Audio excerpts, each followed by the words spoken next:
400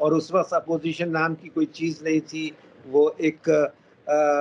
لہر تھی کانگریس کی، اور کانگریس خود 500 سے زیادہ سیٹوں پہ الیکشن لڑی تھی. تو یہ معلوم تھا کہ یہ ایک محض نعرہ ہے، لیکن ہاں وہ یہ ضرور پر امید تھے کہ 300 سے زیادہ ان کی سیٹیں آئیں گی،